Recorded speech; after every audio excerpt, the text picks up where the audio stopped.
我一个正儿八经表演专业毕业的演员，让我演贪官，我一口面一口蒜。观众们集体发声说我是被冤枉的，让我演变态。我那凶狠的样子被无数父母拿来吓唬小孩。可我在参加一档表演类综艺的时候，却被关系户顶包。本应该属于我的警察的角色，却硬生生的变成了瘾君子。此时我看着自己的瘾君子角色，一颗心彻底凉下去了。这还表演个急吗？就在我吐槽的时候，突然一声电子音响起。恭喜宿主激活系假成真系统检测到宿主即将演绎的目标角色瘾君子，奖励宿主成为上瘾10年的真正瘾君子。我顿时为之一振，这不妥妥的起飞了吗？可是下一秒我便感觉全身所有的精力都消失了一样，忍不住张开大嘴打了个哈欠，眼泪也止不住的往下流。这时考核官直接黑着脸大声说道：考核开始，2位参赛者请按照自己的角色就位，场地中间的桌椅就当作是审讯室的座椅。刚说完，我突然大声喊了一句：等一下，再让我准备一下。说完扭头就跑到了一旁角落处，蹲下就是一阵干呕。房间里几个人都懵了，这是干什么？此时顶替我警察角色的赵志龙倒是无所谓，直接坐在了椅子上，嘴里揶揄着说：紧张吐了吧？这心理素质也太差了，要是对着镜头，指不定得吐成啥样呢。姓孟的审核瞥了他一眼，赵志龙进入状态，找找感觉。好嘞。赵志龙乐呵呵的回了一句，而墙角处的我心中巨震，我感觉身体很不对劲，垮得厉害。就算没磕过白面，可是突然像现在这样，手臂爬满了鸡皮疙瘩，胃里翻江倒海的，四肢发抖，浑身冒冷汗的感觉绝对不正常。联想到刚刚脑海中系统的声音，所以自己真特么变成瘾君子了，还能变回去吗？念头刚起，脑海中就响起了一个声音：宿主切换状态完成。一瞬间我恢复到了正常状态，所有的不适都消失了。那一刻我差点激动的想哭出来，幸好还能切换回来。所以这个系统真牛逼，竟然能把自己真的变成演绎对象的状态，演个瘾君子，自己居然真变成瘾君子了。突然身后传来姓孟的一声大喊：陈峰，你准备好了没有？再拖延时间你就淘汰吧。准备好了。我立马头也不回的说了一句，接着念头一动，再一次切换到了瘾君子的身体，随后慢慢起身，转身哆哆嗦嗦踉踉跄跄的走到了赵志龙的对面，一屁股坐了下去。那一刻在场的人都愣住，他的脸色怎么青了？随着姓孟的评委一声 action， 考核正式开始。赵志龙演审讯人员，是一个便衣警察的角色，要求他演出犀利的眼神和一种强大威慑力的肢体动作，所以赵志龙做的四平八稳的，倒是没笑，脸上表情严肃，只是违和的地方太多了。比如他今天其实化妆了，而且他的眼神一点都不犀利，相反有点猥琐。对面的我演一个瘾君子，受审失控要引发作的场面，我有10句台词，都很简单。随着表演开始，我直接进入了角色，我浑身颤抖，脸色发青，坐在那里，一只手总是下意识的挠胳膊，后脖梗都是冷汗，T 恤都打湿了。同志，有烟吗？给一根。赵志龙眨了眨眼没动，只是眼神里满是狐疑。这哥们儿是演的还是真的？看他脸都青了，而且眼睛里啥时候多了这么多血丝？他不会真有问题吧？我用力打了个哈欠，努力睁开眼皮，但是身体已经开始颤抖了。我真不知道你们要找的上家。同志，给我杯水行不行？你这样死盯着我，说着又打了一个哈欠，盯着我也没用啊！求你让我抽一根。我要说不下去了，浑身抖得厉害，双眼充血了，而且明显似乎开始变得有些狂躁。对面的赵志龙换了个姿势，从一开始很嚣张的坐姿变成了谨慎的坐姿，防守的意味明显，而且看着我的眼神里完全没有戏，剩下的全都是惊恐。这家伙是真他妈瘾犯了吧？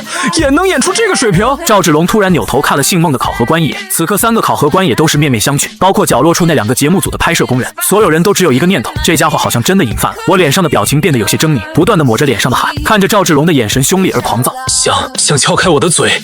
给我一根烟，否则你屁都问不出来。看什么？姐，你打我，你来打我，看你的眼神，一定很想打我是吗？来呀，打我，打死我！最后几个字几乎是扯着脖子吼出来的。赵志龙被我的眼神和神情给吓着了，下意识的起身站了起来，噔后退好几步，一脸的惊恐，椅子都撞翻了。同时3个审核官也都站起来了，吃惊的看着我。至此考核室里的气氛已经变了，眼见我的状态越来越吓人，姓孟的考核官匆匆来到老考核官身旁，低声问了一句：宋老师。老考核官也有点慌了，他没吭声，紧紧地盯着我，搞不清楚这个年轻人到底是演出来的，还是真的要引发作了。至少到目前为止，我的10句台词已经说了7句了，尤其最后一句，那种语气上的疯狂与歇斯底里，还有最后那几句打我呀，打死我呀，全都是临时加上去的，效果直接拉满。现在老考核官感觉自己浑身鸡皮疙瘩都起来了，假如这真是演的，能让自己身临其境，甚至怀疑这个年轻人是真的要引发作，那这个演技未免也太神了。角落处2个节目组的拍摄人员偷偷凑在一起，我操，李哥，这小子是不是真要引发作了？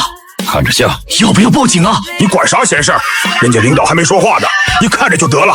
李哥，我感觉他好像要发狂了。李哥，万一他真发狂了，掀桌子咋办？咱们上去帮忙吗？听说要引发作的人就像疯狗一样，被咬一口都得打狂犬疫苗。李哥，你咋？话还没说完，就听到咣当一声响，我此刻的状态已经彻底是要引发作的状态。我突然狂躁的掀翻了桌子，喉咙里发出低吼声，那个状态就是见桌掀桌，见凳砸凳，看什么都不顺眼，坐卧不宁，烦躁易怒，像一头困兽疯狂的想要撕咬一切。给我抽一口！我撕嘶吼，接着猛然冲到了赵志龙的面前。这一突兀的举动把赵志龙吓得脸都白了，直接往后一躲，结果惊慌之下左脚绊住了右脚跟，扑通一声一屁股跌坐在地上。这个动作像是激活了我的炸药引线一样，我猛然冲过去，直接用膝盖狠狠地顶在了赵志龙的胸口，嘴疯狂的嘶吼：“给我抽一口，给我抽一口，给我抽一口！”我的一只手死死掐着赵志龙的脖颈，另外一只手在他身上到处乱翻。赵志龙吓得手脚发麻，惊声大叫：“救命啊！”一旁姓孟的考核官终于急了，一声大喝：“陈峰，你干什么？快点过去帮忙，把陈峰拉开！”角落处两个摄像大哥心里一抖，完了，这是真药瘾发作了，赶紧吧！俩大老爷们壮着胆子就冲上去。这时我还真从赵志龙兜里翻出了一包烟，结果立马转身就躲到了角落处，蜷缩在地上，用颤抖的手费尽力气抽出了一根烟，手里的打火机掉地上好几回，最后勉强捡起来，打着了火，用力吸了一口气，那脸上眼泪鼻涕口水全都混在了一起，一口烟喷出来，我嘴里喃喃自语：“哼，抽一口死也值了。”场地中间，两个拍摄大哥把赵志龙给拖拽到了远处，地上留下长长一趟尿痕。赵志龙刚刚吓得失禁了，姓孟的急忙打电话报警，老考核官和女考核官出于安全考虑，同时退到了后门处，没人敢靠近我，而我就一直蜷缩在角落，一口一口的抽着，直到10分钟后，外面警笛声响，很快考核室的门被打开了，两个身穿制服的警员走了进来，姓孟的考核官立马迎上前来，指着角落处的我急道：“就是他，肯定是吃药的，药瘾发作了，你看看，把我们一个参赛者给吓的。”两个警员眉头一皱，一个掏出了电棍，一个拿出了辣椒水喷雾器，两个人慢慢靠近我。就在他们准备实施控制时，我突然扭头看向他们，一脸茫然地说：“那个，我问一下，喊卡了吗？两位警察叔叔是提前安排好的吗？”两个警察叔叔二话没说，直接把我带走。离开考核室时，外面上百号人都举着手机拍摄，所有人都听到了一个故事：一个参赛者是个瘾君子，结果考核内容刚好是演一个瘾君子，结果这个参赛者在考核的过程中药瘾发作，可怕，据说把他的竞争对手都给吓尿了。谁是竞争对手？网上一个叫森系美男的 coser 网红主播当场给吓尿了，很快网上就传开了，各种奇葩的帖子满天飞，但无一例外的这些内容都和我有关。傍晚，天边夕阳西斜，我总算从派出所里出来了，一身轻松，不管是尿检还是血液检测结果都显示阴性，我体内根本就没有违禁物品，所以当时在考核室里，所有的表现都是演绎出来的。走出大门口，身后还跟着一个警员，就是下午亲自把我扭送到派出所的警员，叫牛大力。俩人走到路边后，牛大力拍了拍我的肩膀：“行了，小伙子回家吧。另外，你参加比赛的事，我们帮你出一份证明文件给你证明一下。”谢谢你，牛警官。我伸手过去跟他握了握手，牛大力摇头笑道：“不用客气，说实话。当时见到你的时候，我真以为你是瘾头发作了，结果你这居然是演出来的，真叫人叹为观止。”谢谢夸奖，我谦虚的一笑。行了，赶紧走吧。那我先走了呀，感谢牛警官帮忙。节目那边还请您尽快写个证明文件过去。放心，走吧。我放心的离开了。当天晚上，燕京市辖区派出所发布了官方通告，由于是在演员是什么的海选现场把我带走的，造成了相当大的舆论热度，所以警方有必要公开澄清一下，这种事不宜过度发酵，必须立刻压下去。与此同时，演员是什么节目组以及燕京海选现场的负责人，包括那3位考核官，全都收到了派出所的证明文件。当看完了文件内容后，晚上一起吃饭的3个考核官全都惊呆了。不是药瘾发作，所以人家是演绎出来的。好家伙，这个演绎效果简直特么神了！于是老考核官和女考核官当场就拍桌子定下来，我考核晋级成功。姓孟的考核官无话可说，还能说啥？他自己都被震惊了。再说那个小网红在考核过程中被人家逼真的演技给吓尿了，就这种货色，昧着良心都保不动，还是算了吧。就这样，我成功晋级。晚上9点半，演员是什么官方网站上公布了初次海选成绩，燕京赛区晋级名单里我赫然在列。与此同时，网站上还单独发了一份声明，把警方的证明文件放了上去为我辟谣。所有看到了辟谣声明的人全都一脸懵逼。啥意思？所以是人家陈峰演的太逼真，把对手吓尿了，把考核官吓得报警了，人家是清白的，小说都不敢这么写吧？于是网上的风向瞬间转变，各种蹭流量的热点再次如同雨后春笋一样冒出来，我的名字再一次霸占了整个热搜榜，但这一次全都是清一色夸奖我演技好。午夜，赵志龙心情很差，今晚不会再 cosplay 了，下午参加个海选，结果竟然被那个神经病给吓尿了，丢人丢到太平洋去了。莫心情直播，但是还得打开直播间跟粉丝们说两句，这是他维系粉丝关系的法宝，必须时不时联络一下感情。于是赵志龙换上休闲一点的衣服，再简单捯饬一下自己的形象，将美颜和滤镜打开之后，依然是个森系美男子。搞定后打开直播间，结果今天一开直播间，他吃惊的发现在线人数竟然直接破了5万，他的粉丝数量也就30多万，平日里在线观看的人数很少超过1万的，也就大几千。今天这是怎么了？在线人数蹭蹭的往上涨，就好像专门在等自己一样。赵志龙心情好了不少，对着直播镜头摆了个 pose。晚上好，家人们，临睡前笼笼罩力跟老铁们扯两句。赵志龙突然不说话了，脸上的表情僵住了，直播间满屏的弹幕，评论区也都刷屏了。主播，听说你吓尿了，笑死我了。有一说一，我其实是来看主播道里拉稀的。主播，你看到海选晋级名单了吗？我听说那个陈峰已经晋级了。我操！我看了网上流出来的视频，演技炸裂啊，秒杀一切，真的，演的真像，完全看不出来是演的。有人关注到主播被吓尿的片段被剪掉了吗？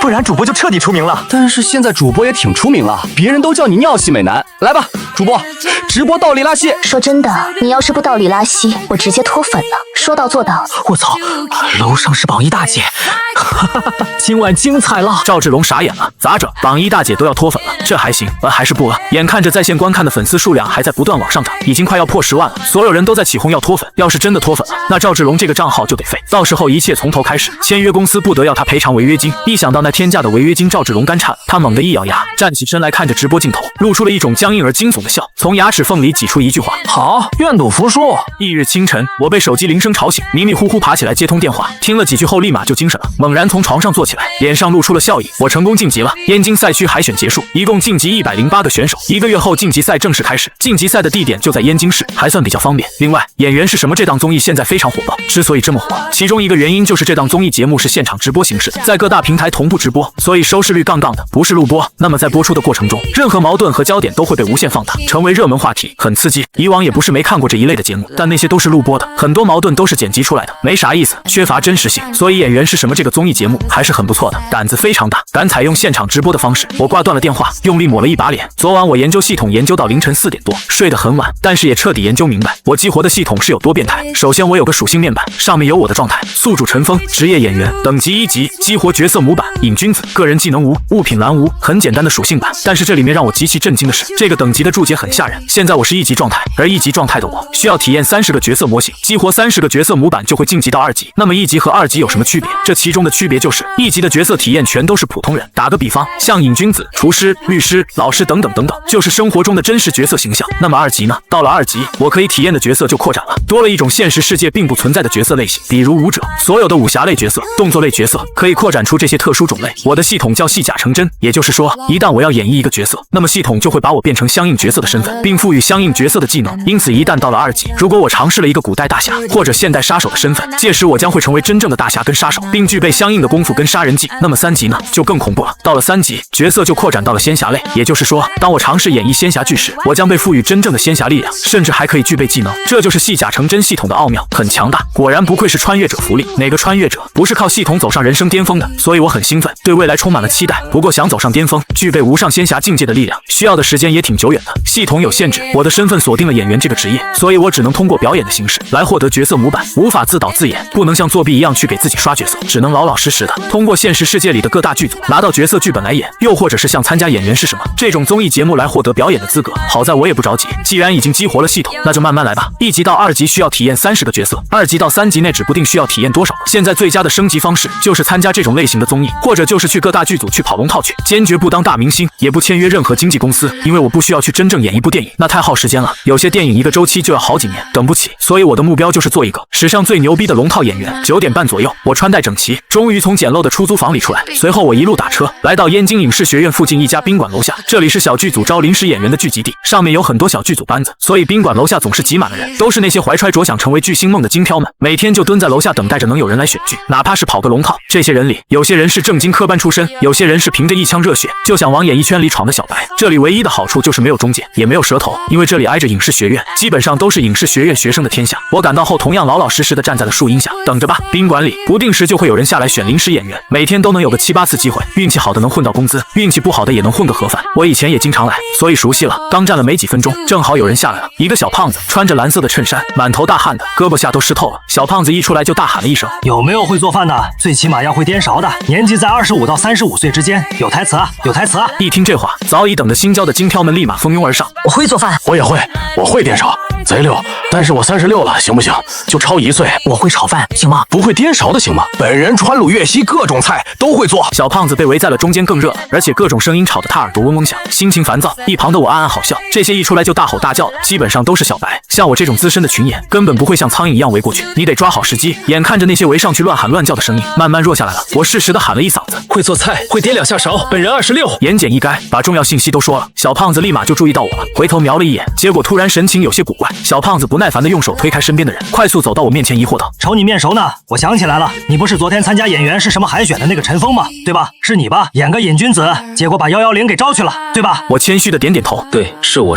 小胖子顿时乐了，你还跟这找活呢？行，就你了，你跟我来吧。得嘞，我低头一乐，搞定，跟着小胖子进了房间。我也拿到了角色资料，这是个小成本的都市剧摄制组，上午刚开机，所以这里的点马上就要撤了，角色基本上都选完了，只是上午在片场打来电话，第一场要拍的戏里那个当背景板有2句台词的厨师出车祸了，没能来，所以给这边打电话临时再找一个，反正只是走个过场，给2句话就完事。选定了马上就得过去进组开拍。房间里负责选角的 CD， 也就是演员副导，是个戴着黑框眼镜的中年人，看了我一眼就愣住了。小胖子连忙过去在他耳边低语了2句，演员副导立马恍然，原来是他，昨天都上热搜了，一个名不见经传的新人演绎一个瘾君子，结果把110给招来了，也是够出圈的。副导冲我点点头，小伙子有潜力啊，但是咱们这儿的需求你应该也知道吧，就2句台词当个背景板，你看看想去吗？行，我毫不犹豫点点头。那行，会颠勺吧？我点点头。那一会儿就跟我们去拍摄现场，这3天可能需要你跟一下，一共有3天的戏，都是在厨房做菜，接受吗？工钱呢？照例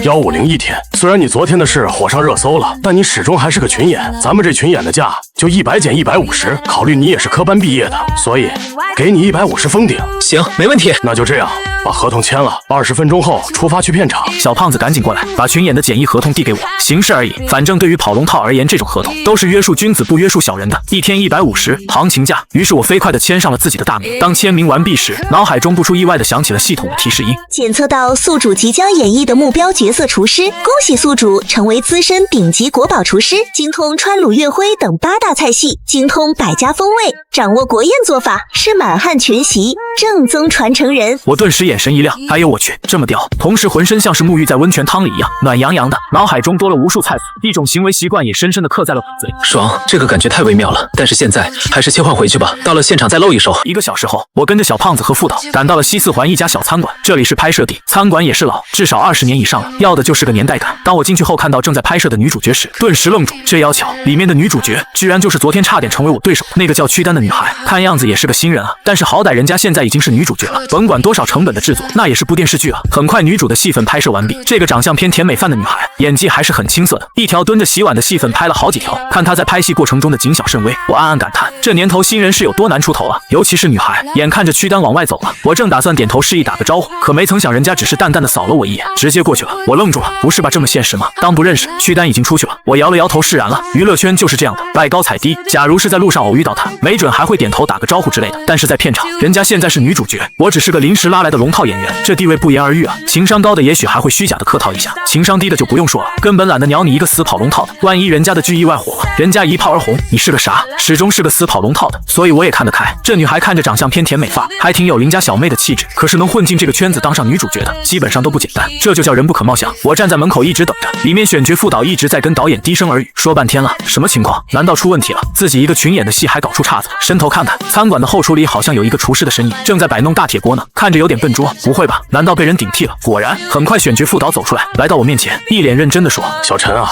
是这么个情况。我们回来之前呢，女主带了个人过来，你明白吧？就是里面那个厨师。”一听这话，我顿时恍然。我说那个屈丹怎么刚刚一副谁欠他的钱了的表情，冷淡兼排斥，搞了半天是他夹带私货，带了个人过来想混个脸熟，这种事在片场不算稀罕，每天都在上演，我自然也没当回事，只是来之前跟这个选角副导可是签了合同，咋办？一看我眉头皱起来了，选角副导拍了拍我的肩膀，低声说：“小陈，你先别着急，虽然这几场戏里的厨师戏份只是个背景板，而且只有3天的戏份，但是导演很关注细节，里面的小伙子本身不懂做饭，在厨房里的感觉完全不对。咱们回来之前已经试过10几条了，没有一条合适的，所以导演说了，想先看看你的感觉，感觉对了你就留下，感觉不对那就凑合着用那个了。你明白我的意思吧？”我一听顿时笑了，明白就好。选角副导演松了口气，看了看我后突然低声说：“你昨天演瘾君子那个片段，我在网上看到了，让人印象深刻。我不知道你是演的还是……反正你说你会颠勺会做饭，那现在就表现给我看，去吧。”得嘞。我一脸轻松地走向厨房，走动间我已经切换到了厨师的状态，后厨里我已经换上道具服了，但是没化妆。导演只是想看看我的发，任何角色哪怕是个龙套你也得起发，起范了自然就入戏了。于是后厨门口挤一堆人，灯光镜头相机就位，导演坐在外面看着监控器，女主曲丹也挤在门口看，旁边站着她带来的年轻人。年轻人看着我的背影，凑到女主耳边小声问了一句：“姐，这咋整？”先看看，他也很年轻。厨师的范儿不是那么好模仿的，你放心吧。后厨里，随着场记一声喊 Action 开拍，灶台前我熟练的开火起锅，我要炒一份蛋炒饭，非常平民化的一种食物。导演关注的当然不是蛋炒饭炒的好不好吃，而是我身上到底有没有厨师的那个范儿。结果当他从监控器里看到我起锅掌勺的那一瞬间，眼神立马就亮了，是这个感觉。监控器里我站在灶台前，动作如行云流水一样畅快，热锅、滑油，再倒出去，重新上冷油，随手拿起一枚鸡蛋，以厨师最经典的手法，一只手轻轻一捏，直接捏破蛋壳，鸡蛋打进油锅里，1颗、2颗、3颗，接着开始快速划散鸡蛋，手速非常快，同时一只手上垫了块抹布，抓着铁锅开始颠勺，那动作那叫一个赏心悦目，真正的厨师就该是这个样子的。导演乐了，不自觉的点点头，同时挤在门口的众人也互相看了一眼，全都点头示意，这个很自然，怎么看怎么都像是一个厨子。屈丹的脸色有点难看，这家伙以前不会是个厨子吧？不然怎么演得这么像？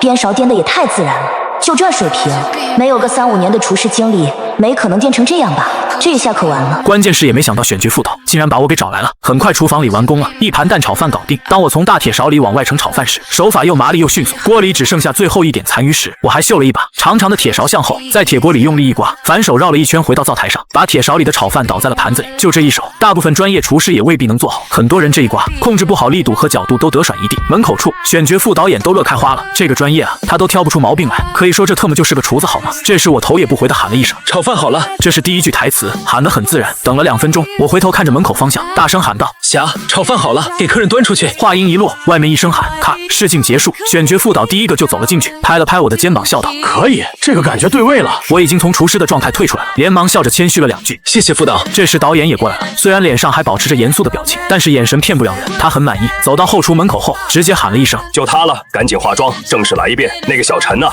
再炒一份蛋炒饭啊，希望感觉不要变，就刚刚那个感觉就对了。说完回头冲着所有人一声喊：各就各位，小许啊，把你的戏份完成了，赶紧的。屈丹的声音里透露着不太情愿，但是他说了不算，只好安慰的拍了拍他带来的那个小伙的胳膊，示意先出去，至少他得把戏拍完。于是化妆师给我化妆，这种老餐馆的厨师必须满身都是油脂麻花的感觉才对。导演就站在一旁给出化妆意见，只听他说了几句，我就知道这个小导演是个非常较真的人，细节抠的细。如果这部小成本电视剧的剧本还过得去，我感觉应该能挺好看。一部剧的灵魂其实大部分在导演，演员还是其次。导演指点完了准备离开，临走时扫了一眼刚刚我炒完的蛋炒饭，神使鬼差的过去给端走了。10几分钟后正式开拍，场记打板，灯光摄像忙碌起来，我都没露脸，只是在里面炒菜。后厨门口处演一个灰姑娘类型的女主屈丹蹲在地上洗菜，镜头都给她了，偶尔会带一下身后的我。外面导演坐在监控器前盯着，但是左手托着盘子，右手拿着一根饭勺，正狼吞虎咽的扒拉着蛋炒饭呢，他自己都没意识到吃的那叫一个香。2个多小时后，屈丹的戏份终于算过，看导演的脸色估计也是勉强通过。就这1个多小时的时间里，我一共炒了12盘蛋炒饭。说实话，胳膊真 TM 累啊，但那是我从厨师状态切换回来时的感受。而当我处于厨师状态时，压根就没感觉到有力不从心的时候，也是神奇。之后又拍了几个小片段，倒是没怎么花时间。很快就到了中午，看着外面桌上摆满了蛋炒饭，导演一声令下，今天中午所有人都吃蛋炒饭了，盒饭免了。于是中午大伙一起吃蛋炒饭。当众人第一口吃进去后，一个个瞬间汗毛孔都张开了。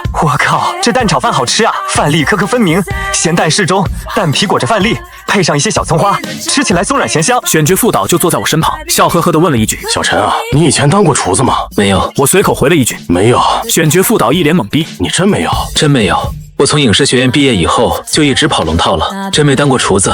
但是平日里我自己喜欢做饭，所以就会这一手了。这样啊，小伙子可以的，至少你这蛋炒饭绝了。蛋炒饭不算啥，我会做8大菜系所有的菜，也会做国宴菜式，甚至是满汉全席。选角副导一口饭全喷出去了。午饭后，我一个人站在餐馆外面树荫下，等着结算工钱，跑个龙套。工钱一天一结，我的过场戏已经拍完了，所以150块到手，3天的饭钱有了。打开属性面板看看，看着等级注解，真爽。对于自己绑定的系统，最好的提升办法就是当个跑龙套的，只要能体验到不同的角色就行了，或者稍微有点名气了，可以当个群特或者前景演员，再高级点就当个特约演员足矣，完全不用去当真正的演员。不管是拍一部电影还是拍一部电视剧，耗费的时间都太长了，完全没有必要。只要简单体验过几个角色，其实我就有能力改善生活，甚至很好的生活下去。比如这个厨师角色，系统给的 buff 太夸张了，不管是8大菜系还是国宴特色，就连失传的满汉全席都能做，还要啥自行车呀？关掉属性面板，我用力伸了个懒腰，突然身后传来脚步声，我回头一看，是屈丹，他身上还穿着剧里的服装，脸上也带着妆呢，背着手慢慢走过来，笑着打招呼：陈峰，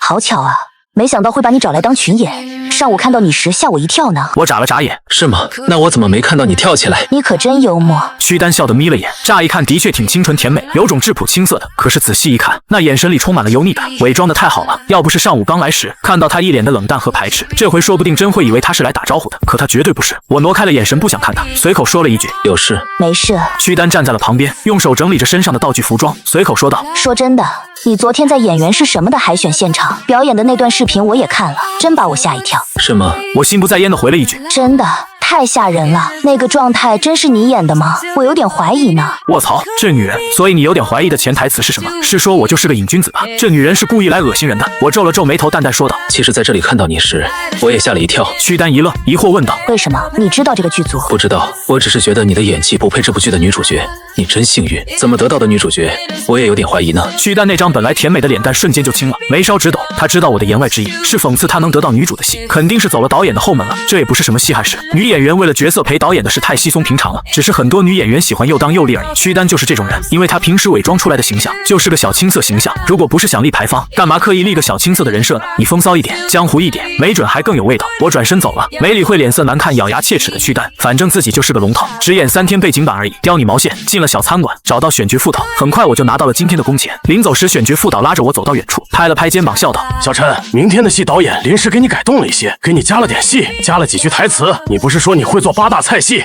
会做国宴特色，会做满汉全席吗？是这么说的吧？”我点点头。选角副导低声笑道：“国宴菜单里有一道菜叫松鼠桂鱼，你知道吧？”“知道。”“好，明天加的戏就是要做一道这个松鼠桂鱼，怎么样？有难度吗？”“这道菜可比较耗时，得加钱。”“没问题，1天1500，按照大特约的价格给你，怎么样？可以吧？”“那就没问题了。”“好，但是还有要求啊。你的本职工作是群演，你得把台词说好了。明天给你加了台词，一共9句话。”“没问题。”“行，那你明天好好表现。说真的，你演厨师的这个饭，已经让我分不清你到底是演员还是厨师了。行了，回去吧。明天上午10点半，准时准点。再见。”我转身直接离开了。外面远处树荫下，屈丹跟导演在说话，似乎情绪有些激动，隐约听到了屈丹在质疑：“导演，你真信他能演成那个样子？网上很多人都说，那就是真实的药瘾发作现象。他过去是什么经历，咱们都不知道。你还给他加戏了，导演。”最后这句导演喊的那叫一个肉麻加恶心，实锤了。他要是没睡过导演，我直接把脑袋拧下来当球踢。哎，娱乐圈就是个粪坑，没有干净人。我也从来不把自己当什么干净人，不然也不会尝试混娱乐圈了。走人！我大摇大摆地离开了拍摄现场，打车直接回家了。翌日中午11点钟，小餐馆拍摄场地，我做好了准备，的确是加戏了，9句台词，而且这一次有单独的镜头对准我，甚至可以露脸出镜。这种机会对于一个刚刚毕业1年多，一直跑龙套的底层小演员来说，是非常难得的经验。尤其今天还要做一道国宴菜是松鼠桂鱼。后厨里，我身上的国厨饭出来了。随着场记一声响亮的 action， 我手里的铁勺立马动了起来。中午饭点，小餐馆里吃的热火朝天的，导演和副导外加女主以及我坐一桌，桌上一盘主菜松鼠桂鱼。这道菜外酥里嫩，色泽橘黄，味道酸甜适口，吃起来口感细腻，鲜香四溢，鱼肉入口即化，豆腐则是绵软嫩滑，配合着酸甜适口的菜质，让人忍不住一口接一口。所有人都吃嗨了，哪怕屈丹对我还是敌意甚浓，可是当他吃了一口这道入选国宴特色菜式时，也差点惊掉了下巴。好吃，太好吃了，哪怕在5星级饭店都没吃过这么有味道的鱼，真是想不明白，这家伙到底是个演员，还是个瘾君子，还是个厨子？对于我的戏份，导演相当满意，感觉我就是在表现一个厨师的本来面目，所以整个拍戏的过程中，我完完全全没有表演的痕迹，自然流畅，包括说台词都是一样的，逼真到让你觉得我就是个厨子。诡异，也许他真是个厨子吧。后来考上了影视学院，午饭后导演亲自找到了我，俩人站在树荫下，导演一脸亲切笑容：“小陈，你跟我说实话，你以前是不是干过厨师？没事，你实话实说，不影响你在我这的活。”“没有，真没干过。大学毕业后就跑了1年龙套。”四处找机会都没时间，哪有时间干厨师？真没干过呀！好家伙，那你这手艺可太好了，而且你这个演绎的方式逼真到让我分辨不出，你到底是生活状态还是演绎状态？谢谢导演夸奖。夸奖？我这都说清了，这一点都算不上夸奖。真的，我觉得你就去找厨师这种角色演就行了，肯定出彩。借您吉言吧，导演，我今天的工钱。别急别急，小陈，你看这样行不行？我们连夜改剧本，把你的人物角色丰满起来。你做个男5号，就演女主的监护人，戏份的多少看情况，但是需要你一直留在剧组，大概3个月的时间。如果效果好，你也别再当群演了。我签你，千万别小看我们这个小剧组。你要知道，这后面都有大的制作公司呢。等这部剧杀青了，回头我专门找人攒个厨师的剧给你养养，怎么样？有兴趣吗？对不起导演，我没兴趣，您还是把今天的工钱结了吧。导演懵逼了，这么好的机会摆在眼前，他居然说没兴趣。这要是换了其他群演，有个导演说下部剧就给你攒个剧，单独给你搞个剧养养，那估计都得感动到跪地拜谢，痛哭流涕。结果这家伙居然没兴趣，就惦记着今天的工钱。导演也是有些无语，瞪眼看了我半天，才缓缓说道：“小陈啊，你确定不感兴趣？”不感兴趣。我很坚定地摇摇头，开玩笑，1个月后就要上演员是什么的直播舞台了，谁有兴趣在这种小成本的烂剧组里演男5号，还要跟那种拉胯的女主角对戏？省省吧。导演的脸拉下来了，盯着我看了2眼后转身就走了。我无语，这素质也不咋地，我也没当回事，反正合同都签了，今天的工钱必须得给，不怕。几分钟后，选角副导出来了，迅速来到我面前，压低了声音说：“你拒绝导演的安排了。”我点了点头，还以为选角副导会苦口婆心的劝2句，又或者像导演一样讽刺2句，结果这位却大出我意料之外。他轻轻一笑，低声说：“行，没答应也好，陈峰，我看好你，这里庙小，不适合你念经。你这样跟我加个私信，回头我帮你找找机会。这是今天的工钱1500，再多给你800，是你中午帮忙做饭的辛苦费。行了，赶紧回去吧，休息休息。”我接过钱后终于笑了，谢了郑导。选角副导叫郑斌，倒是个热心肠的人。郑斌拍了拍我的胳膊：“明天还有最后一天，坚持拍完了。不管导演什么表现，我们可是签了合同的。”放心，这点职业操守还是有的。那行，还有明天的戏份也是做菜，能不能给做个正宗的宫保鸡丁？我喜欢这口。成，但是得加钱。臭小子，掉钱眼里了是吧？加钱没问题，那就说好了。郑斌兴奋的呵呵直笑，我也没矫情，跟郑斌握手示意后转身大步离开了。一天赚了2300，不错。明天拍完最后一天的戏份，应该可以休1天了。第3天依然是中午的戏，果然像郑斌说的那样，那个年轻的导演掉脸子了，一上午全程黑脸，在拍摄现场动不动就发飙，态度很差，这让我摇头慨叹，真不是一家人不进一家门呐。就这情商素质跟屈丹如出一辙，难怪那个女人能走后门进剧组了，能睡在一张床上，说明俩人都是一路货色。我倒心稳定，完全不受干扰，我的戏份也是一如既往的本色发挥，大厨风范尽显，哪怕导演想找茬，可是本色出演的情节也是一条就过，完美啊，没啥挑的。最后导演也只能把邪火发到了屈丹的身上，因为他几乎条条 NG， 时间都浪费在他身上了。于是上午这顿骂呀，把屈丹骂哭了至少7、8回。中午我没有再留下吃饭，而是拿了当天的1500工钱，再加郑斌私人赞助的1000块宫保鸡丁制作费。拿了钱我直接走人，而那盘宫保鸡丁也被郑斌一个人包了。导演不好意思吃，屈丹也不好意思吃，他们俩都不好意思吃，别人自然就更不好意思凑上去吃。最后郑斌吃的直吧唧嘴，这味道绝了。我给自己放了3天假，因为在郑斌的小剧组里，借助系统赋予的能力，3天就赚了4950，以前从没这待遇，所以我给自己改善了一下生活，吃点好的，自己买了不少海鲜食材。回到家里就切换到大厨的角色，在自己那个30平米的小蜗居做起了顶级料，就是个悠闲自在，真吃嗨了。与此同时，我又花了不少时间来研究系统，尝试能不能卡 bug， 比如自己给自己设定角色来尝试演绎，或者以 cosplay 的方式来模仿演绎等等，结果全都不好使。系统锁定了演员职业，那就必须按照职业解读来获得角色演绎机会，没招了，还是继续当龙套吧，这是最快的途径。同时1个月后的综艺直播也是个不错的途径，越来越期待了。休息的第4天，我决定继续外出跑剧组，结果一大早就接到了一通电话，是个陌生号码。接通后，电话另一头一个苍老的略有些耳熟的声音传进了我耳朵里。你好，是陈峰吧？对，我是。您哪位啊？我是宋国辉。是宋老师啊，您好您好。我顿时恍然，宋国辉就是演员是什么海选考核，是那个年纪最大的老考核官。没想到他居然亲自给自己打电话，是关于综艺晋级赛的事，我有些期待了。电话里宋国辉温和笑道：“小陈啊，这几天忙什么呢？1个月后的晋级赛做好心理准备了吗？”宋老师，我就是瞎忙。晋级赛的话，我努力让自己不后悔就行了。反正我只是个刚入行的群演，没那么大的包袱和心理负担。好，小伙子心态好，不错不错。小陈啊，你知道我退休之前是做什么的吗？不知道。其实我退休之前就是燕京影视学院的老师，所以海选那天看到你的简历资料时，我是很有亲切感的。一听这话，我终于恍然了，难怪海选那天他知道了赵志龙走后门的事后非常不高兴，并且主动跟我说话，鼓励我要平常心对待，感情是师爷辈的呀。我也笑了。宋老师，原来你也是燕影的老师啊！海选那天还得感谢宋老师的鼓励。客气了，你能晋级是你的本事，瘾君子的状态演绎。说实话，我宋国辉活这么大把年纪，从没见过比你演的还逼真的人。宋老师，您太夸奖了，我也就是尝试自我催眠，把自己催眠成瘾君子，就那么瞎琢磨的事。好小子，瞎琢磨你都能演成那样。小陈啊，我今天找你其实是有个事想问问你。我心中一动，来事了，不知道是好事还是坏事，连忙回了一句：宋老师您说。是这样，我以前一个学生现在进了导演圈，他正在拍一部都市爱情剧。这个朋友刚入行没多久，没什么名气，但是人还不错，至少我认为他是个有才情的人。现在他的剧里需要一个大特，可能需要进组15天到20天，只是他手头资金有限，再加上没什么名气，找不到合适的大特。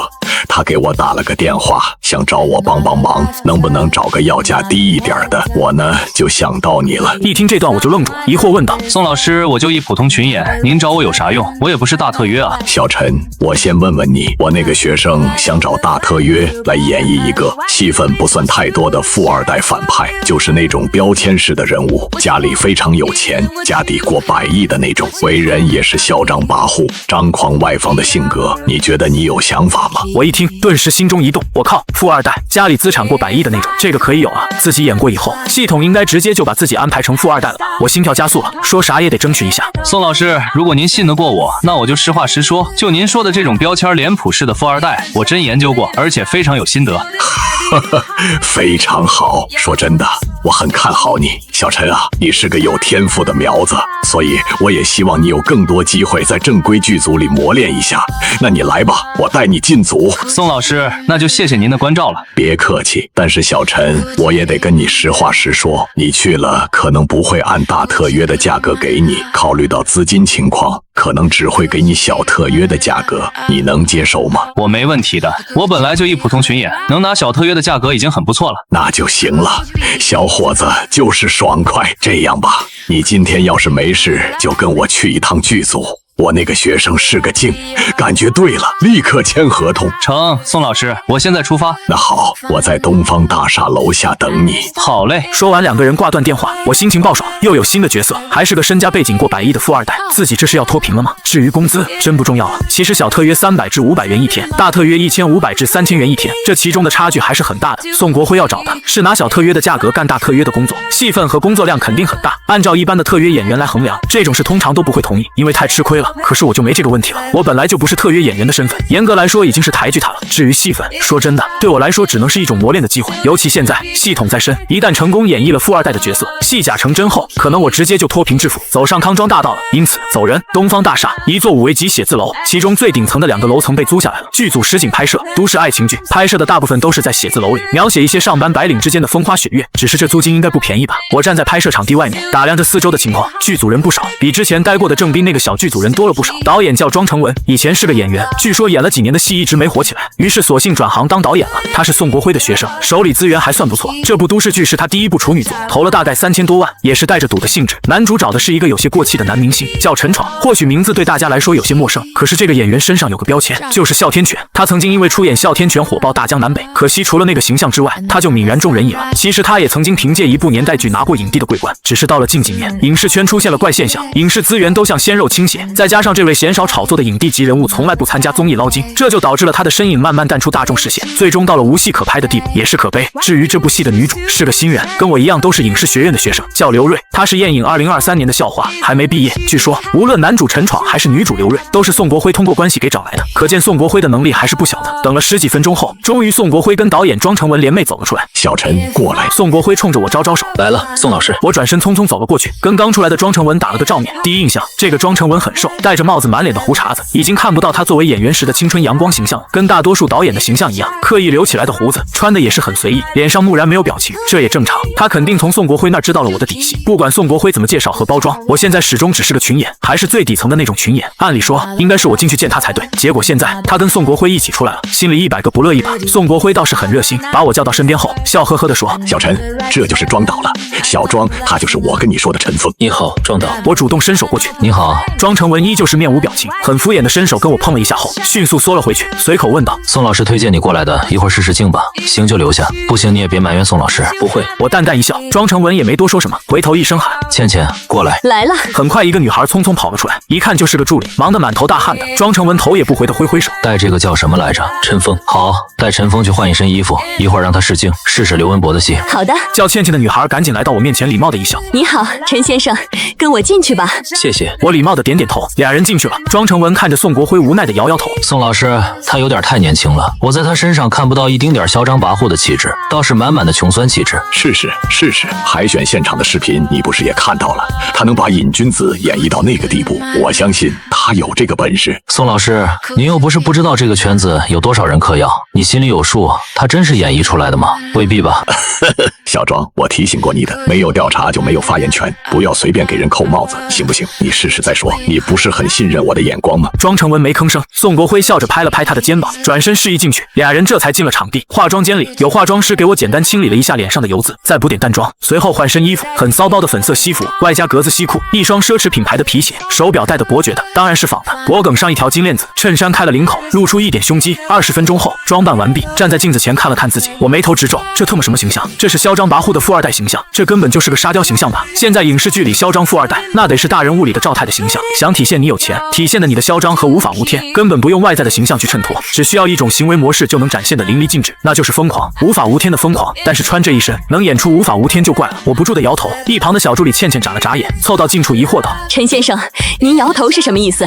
是觉得这一身不好看吗？”“不是不好看，是非常难看。”我看了倩倩一眼，突然问道：“我能自己搭配吗？”“放心，庄导问了，我自己跟他说。”“那行吧。”倩倩无奈点点头。我立马进了服装间，自己开始捯饬。这功夫，庄成文和宋国辉也来了。很快，我从服装间走了出来，很简单的蓝色西服、白衬衫，唯独配了一条红色领带。头发我自己喷湿了，给人一种颓丧感。庄成文一看就皱起了眉头：“倩倩，不是让你给他换上刘文博的衣服吗？这是什么玩意儿？”倩倩脸色一白，幸好我直接解释了一句：“庄导，我自己换的这一身，说实话，刘文博那套行头不像嚣张跋扈的富二代，更像个沙雕。”庄成文脸更黑了：“你一个群演，说我的反派设计是沙雕，你还真把自己当角了。”庄成文心里不爽，他本来是希望宋国辉能帮忙找个大特约，因为富二代这个角色虽然戏份不多，但是矛盾冲突剧烈，也算是全剧里一个小高潮。而且宋国辉帮忙找人，价格好谈，最好是用中特约或者小特约的友情价，找个大特约来帮忙客串一下。没曾想宋国辉找来了人，的确是小特约的价找来的，可是找来的居然是个普通群演，这不闹呢吗？虽然前段时间这个陈峰在综艺海选现场上演了一出炸裂演技，甚至惊动了110，事后也的确澄清了人家是演的，但是可信度不高啊。你要说别的圈子里有可能，但是在娱乐圈，大家伙心知肚明，有朝阳群众天天盯着举报的，所以谁能证明陈峰就100%是无辜的？万一他真是本色出演呢？现在宋国辉找了他来，还给了小特约的价格，他配吗？庄成文反正心里不爽，总觉得这一次宋老师一点都不给力，随便找了个人来糊弄自己。看着我自己搞的穿搭，庄成文很想对两句，但是碍于宋国辉的面子，最后还是忍了，怎么着也得走个过场，不然面上过不去。于是庄成文把我叫到了一旁沙发上，跟宋国辉一起3个人坐下，准备简单讲讲戏，让我试试劲，同时叫人去把女主叫出来，一会让女主搭个戏。庄成文的剧里，富二代叫刘文博，刘家巨富，100亿身家。刘文博是那种典型的花花公子，嚣张狂妄，不可一世，觉得用钱可以买一切的主。剧中他是前期纠缠女主的一个反面角色，而女主跟男主陈闯才是一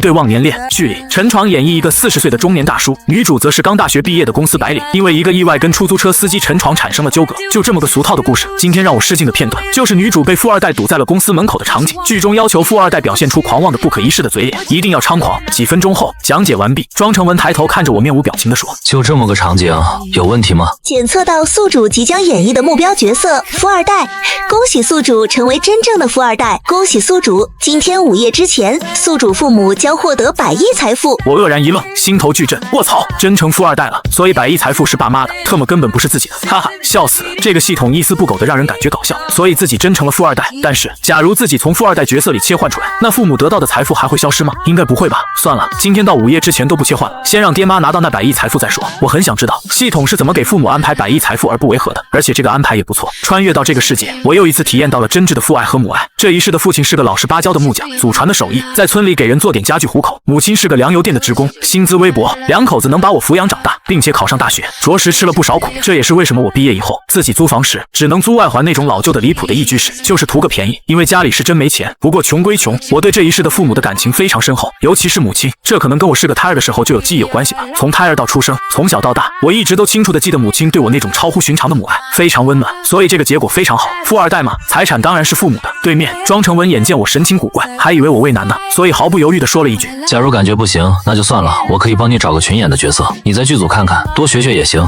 也不枉宋老师这么强力推荐你。”我恍然回神，看着庄成文的眼神都变了，变得嚣张和阴厉，嘴角一撇：“你说谁不行呢？”声音冷漠，充满了不屑，没有表情，不需要做作的表情，只需要眼神。我已经带入了嚣张狂放的富二代状态，而且脑海中还一直想着大人物里的赵太，这眼神能好看了。庄成文心里咯噔一下，我操，吓我一跳！这小子突然用这种眼神盯着自己，用这种口气跟自己说话，真是没防备咋回事？入戏了，起范儿了，这么快吗？而且这个感觉真他妈吓人啊，头皮都麻了。对，要的就是这个。庄成文有点动心了，立马扭头大声喊了一句：“刘瑞，刘瑞，来了来了！”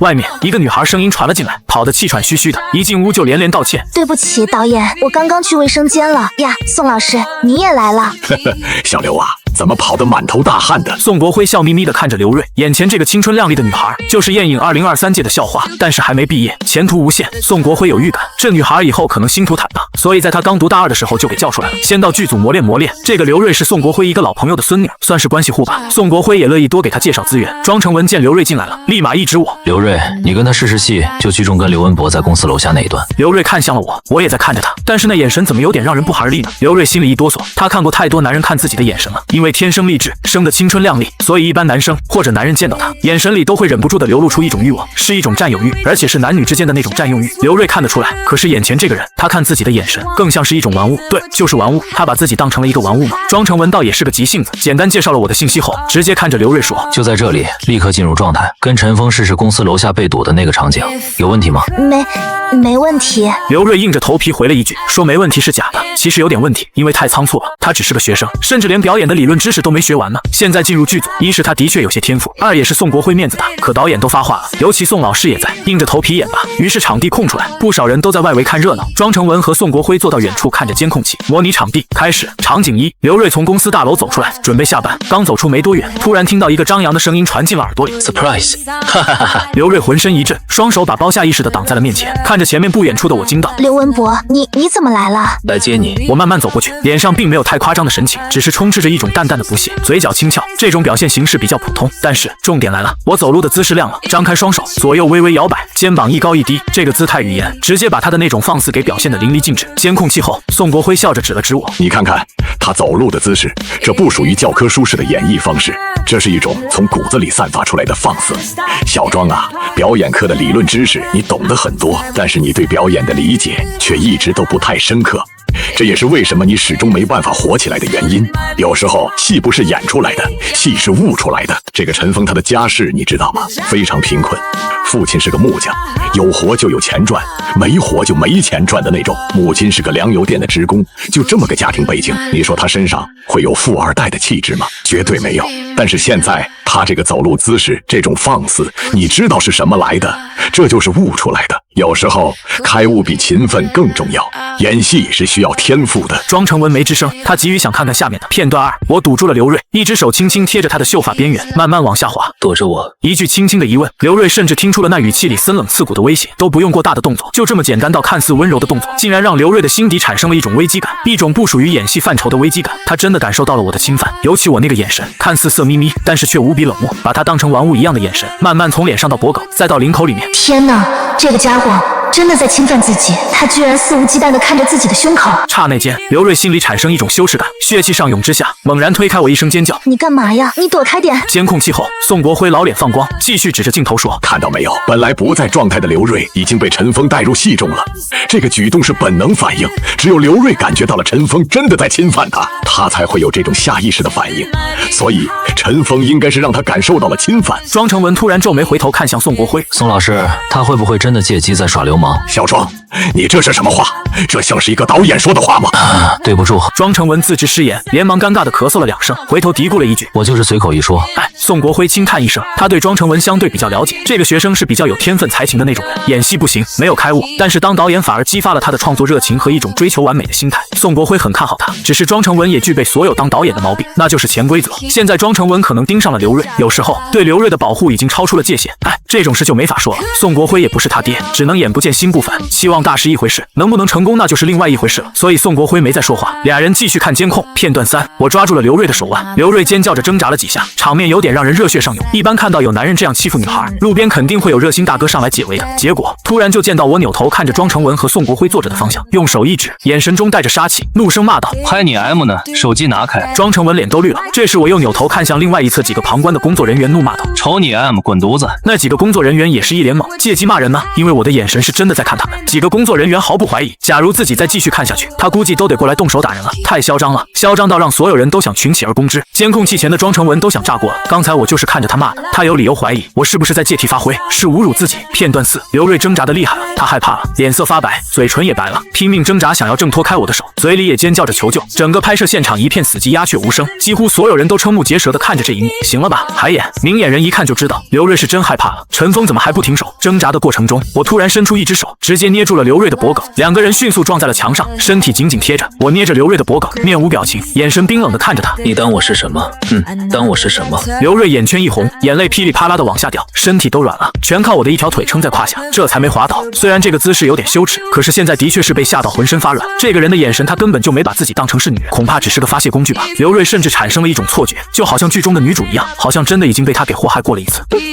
求求你放开我！刘瑞终于大哭出来，但是我始终没放手，只是带着一种玩味的表情看着他。这时监控器后面，宋国辉恍然回神，突然大声喊了一句看。那一瞬间我立马缩手，同时双手直接扶住了刘瑞的肩膀，飞快地说了一句对不起。刘瑞一愣，下一秒嚎啕大哭，所有人都震惊了，被我的演技所折服。不管是女主刘瑞，还是周围看热闹的工作人员，几乎每个人都被我的情绪给带进了戏里。刚刚我肆无忌惮的骂人，那种嚣张放肆到无法无天的眼神，我单手掐着刘瑞脖颈，一条腿却顶在胯下的下流动作，所有这一切让人直觉我就是个无法无天的富二代，简直狂到没边。只是当宋国辉喊了一声咔后，那种感觉戛然而止，我瞬间就像变了个人一样，简直奇迹。远处女主刘瑞终于不哭了，在助理和几个工作人员的安慰下，坐在椅子上呆呆地瞄着我的身影，心里翻江倒海的。就刚刚这一段戏，就已经让他产生了一种错觉，好像之前真被我侵犯过一样，对他有种难以释怀的恨意。可是人家只是在演绎角色而已，刘瑞自己也觉得赧然，怎么会这么入戏呢？半天都出不来。另外一边，庄成文心里也是复杂之极，他完全没想到我居然把一个富二代的角色演绎到如此淋漓尽致的地步，无可挑剔。从人类的感官上来讲，刚刚那个陈峰根本就是个富二代本尊，毫无疑问，而且嚣张跋扈，凶狠毒辣，太离谱了。他一个群演怎么悟的？而且从宋国辉的嘴里得知，这个陈峰家庭背景极其简单，一般来讲，他跟富二代的气质根本就搭不上脸，所以庄成文实在很迷惑。只有宋国辉很激动，兴奋的有些语无伦次，拍着我的肩膀笑道：小陈啊，真不错，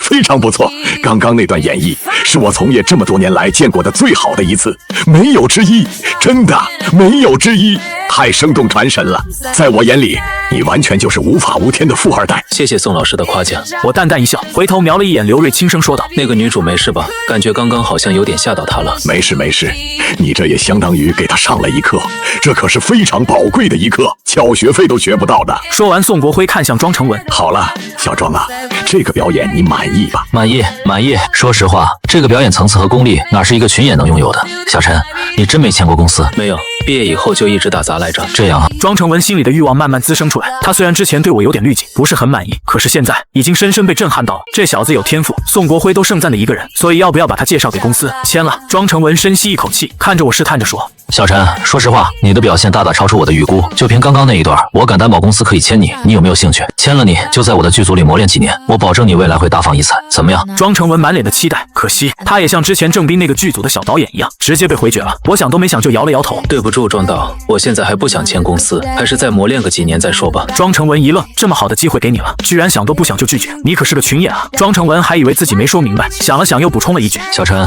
我们公司背后可是燕京文化传媒集团。我知道，宋老师来的时候跟我说过了。庄导，谢谢你的好意，我还是决定要磨练几年再说。一旁的宋国辉也忍不住劝了一句：小陈，你不好好考虑考虑，在剧组磨练的机会不是更多？宋老师，庄导，万一我只会演绎这种富二代角色，对于其他的角色完全一窍不通，把握不住，到时候你们会不会后悔签我？一旦后悔了，再把我给雪藏了，那还不如先自己磨练几年呢。在我看来，当个群演跑跑龙套也能磨练自己的演技。庄成文和宋国辉对视了一眼，也对，毕竟现在不了解他，也不知道他的可塑性到底有多高。万一只会演绎一个纨绔富二代，那就没意思了，一条道走到黑啊！富二代专业户那种演员没什么前途的。所以人家说的也对，与其冒着将来被雪藏的风险，还不如再磨练几年，看看自己到底能扩展多少条戏路。啧，人间独醒的年轻人真不错，我越是这样，宋国辉就越喜欢我，就连庄成文都忍不住对我产生好感。在演艺圈里，一点都不急功近利的演员太少了。于是庄成文长出一口气，笑着点点头。好，那就尊重你的意见，但是咱们以后交个朋友。如果你觉得时机成熟了，可以考虑到我们这儿来。你知道的，我们背后的实力规模不弱。好的，谢谢庄导。那这次的角色呢？没问题啊，刘文博这个角色非你莫属了，立刻签合同。另外，宋老师说给你小特约的价格，我觉得稍微低了点，就给你按照中特约的价格签吧。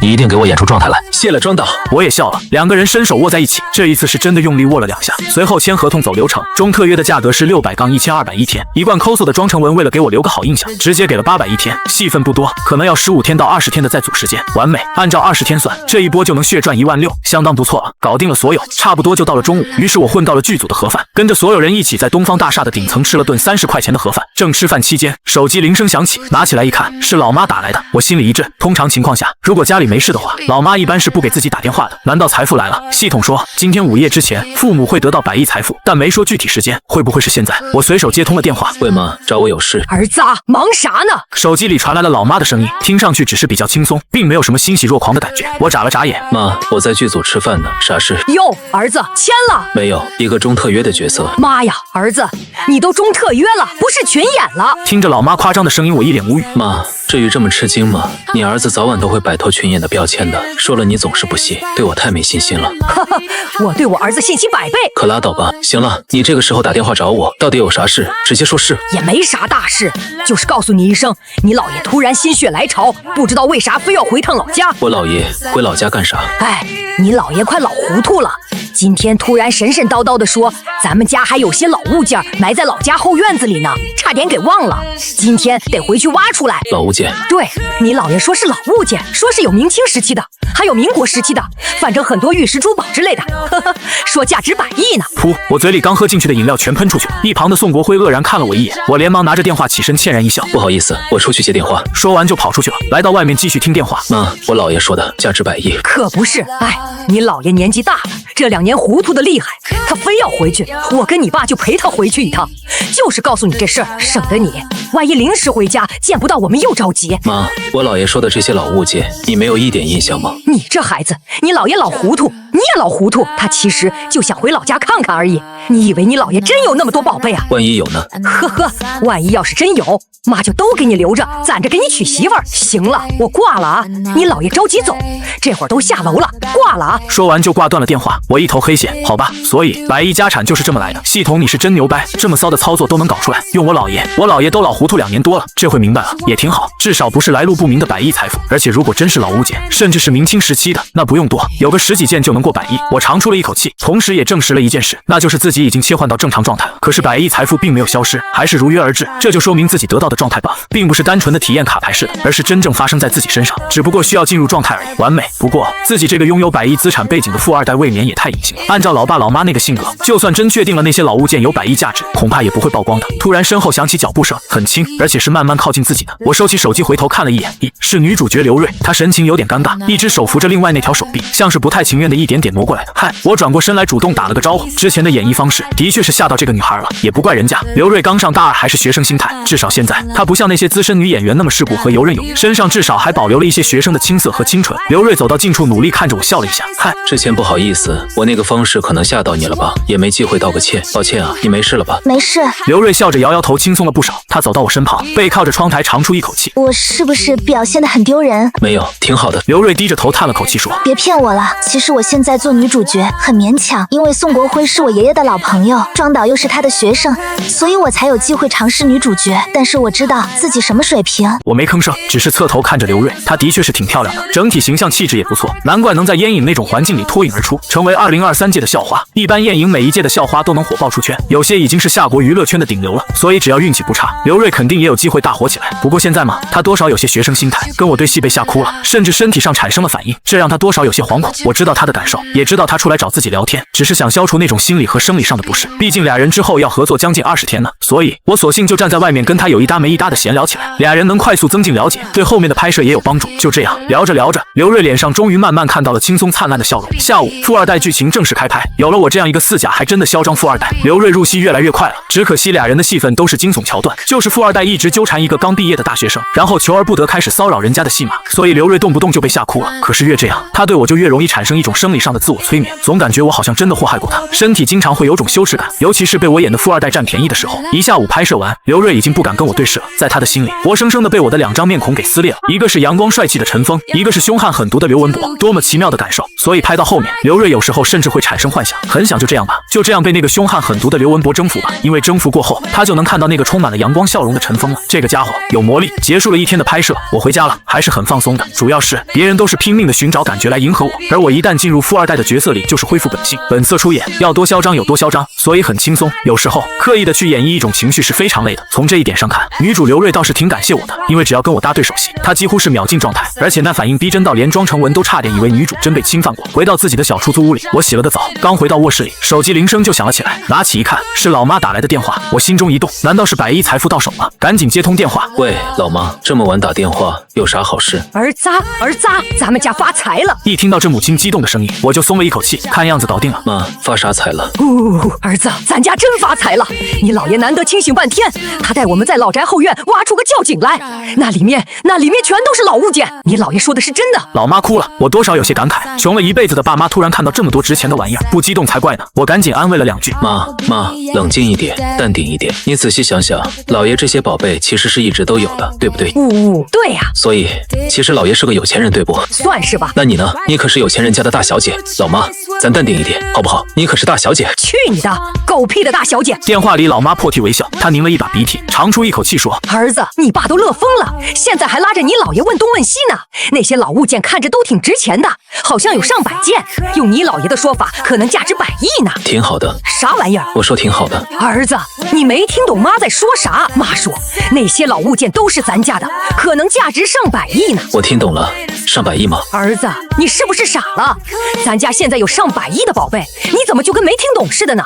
你不高兴啊？我高兴个啥？那些东西都是你们的，又不是我的，老爷留给你们了，你们好好改善一下生活不就好了？臭小子，我们的不是你的，我们2口子能花几个钱？没准过2年眼一闭腿一蹬直接走了，那些东西不都是你的？说点吉利话吧。好不容易要脱贫致富了，别老咒自己，记住财不露白，有稳妥的方式就卖点老物件，给家里改善改善。你要是觉得不放心，我帮你找人。改善啥？我跟你爸一个意思，这些东西都保存起来，将来留给你娶媳妇儿。又来了，我不跟你墨迹这些事，反正你们2口子现在是身家100亿的暴发户，你们自己看着办吧。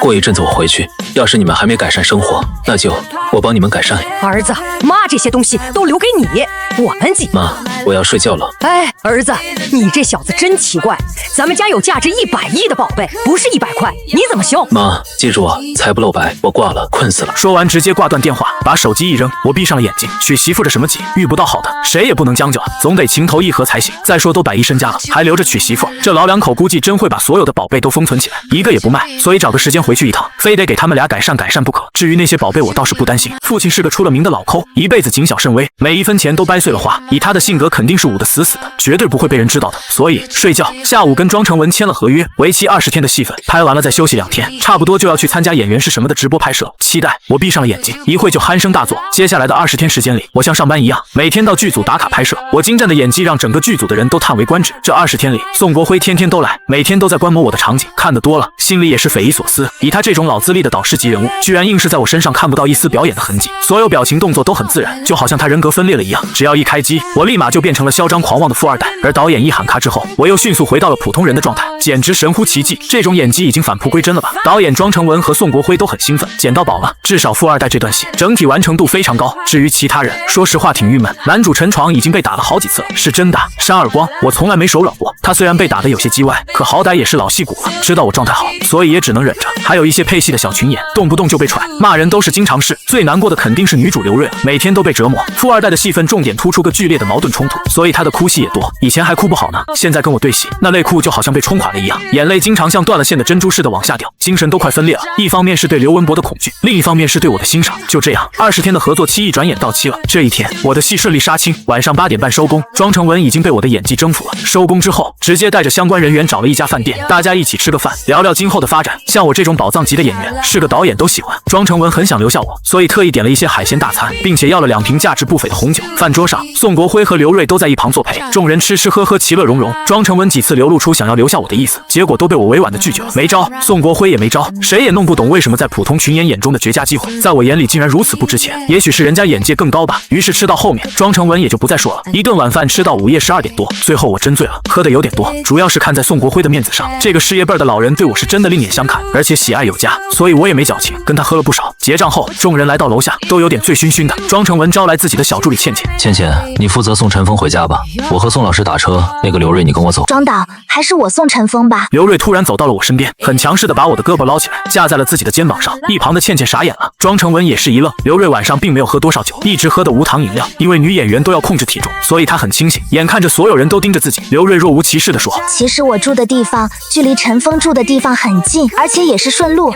我没喝酒，放心吧，我打车送他走。”说完没理会众人的眼光，转身扶着我就走向了路边。庄成文刚想阻止，结果一旁的宋国辉伸手拦住了他，压低了声音叹道：“小庄啊，随他去吧，你拦不住的。”庄成文的手僵住了，然后慢慢放下，脸上的肉不自然地抽动了2下。大家都是明白人，他很清楚今晚刘瑞主动送陈峰回家是个什么样的后果。在圈里，这种事稀松平常，只是庄成文感觉憋气，自己准备养得好，就这么被人家给盗了。40分钟后，刘瑞满头大汗地把我给扶到了自己的住处，他压根也没想把我送回去。人跟人的相处是很奇妙的，就这么20多天时间，刘瑞就被我给征服了，那是一种很复杂的心理。刘瑞欣赏我，所以面对刘文博这个角色时，他也有种想要投降的冲动，想屈服于那种无法无天的狂妄跟放肆。就是这种极端分裂的心理，让他产生了冲动把我带回家。反正这种事早晚都要发生的。于是那一晚我迷迷糊糊的就沦陷了。翌日上午10点多，当我从床上迷迷糊糊爬起来时，才发现这不是自己家了，也不是宾馆。用力揉了揉太阳穴，仔细回想一下，昨晚的画面慢慢浮现在脑海中。我愣住了，我靠，吃大亏了！我突然掀开被子看了一眼，朵朵桃花开，很显眼，很醒目。所以到底谁吃亏了？扭头四顾，刘瑞应该不在家里。旁边床头柜上有张纸条，随手拿起来扫了一眼。你醒了可以洗个澡，床上的东西不用管，我自己回来了再处理。厨房里有早饭，你可以吃了再走。昨晚是我主动的，所以你不用有心理负担。末尾画了个红色的小星星，还有个梳着马尾的简笔画女孩，红着脸蛋在笑，我也忍不住一笑。行吧，大家都是成年人，这种没有多少感情基础的激情之夜，实在不算什么负担，尤其是演艺圈。只不过那个刘瑞会主动，真让我有些意外。那女孩看着真不像是太主动的女孩。算了，不想了。我从床上爬起来，回头又看了一眼床单上的桃花瓣，心里多少有些奇妙的感觉。这个刘瑞胆子真大，就这样把自己带回家了。四处看看，她的闺房还挺漂亮的，粉色调，一看就是少女系。我走出卧室，在外面逛了一圈，房子不小，看样子家里多少有点资本。来到厨房，餐桌上已经放好了早餐，我顿感饥肠辘辘，立马走过去大快朵颐起来。饭后简单洗个澡。1个小时后，我离开了刘蕊的家，收心。这段只能是美丽的邂逅，毕竟俩人其实没啥感情，至少我对她感觉一般，除了漂亮之外，并没有什么共鸣，还是专注于系统吧。还有1周，演员是什么就要开拍了，现场直播，到时候从晋级赛一直到分区总决赛，再到全国总决赛，时间跨度差不多要3个月左右。只要自己能一路晋级，至少能体验到几10个角色吧。